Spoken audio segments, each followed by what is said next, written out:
E aí, galera, tudo bem? Hoje eu vou fazer uma mudança bem legal nos meus teclados.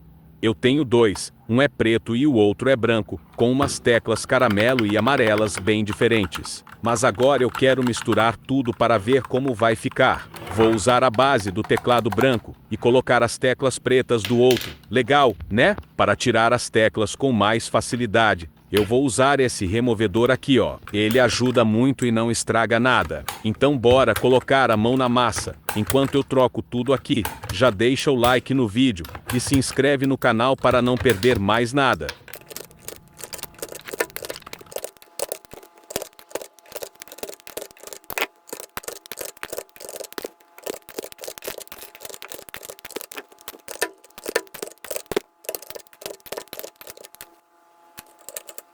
Prontinho, olha só como ficou. Eu achei que ficou muito top. E você, curtiu essa mistura? Comenta aí embaixo o que achou.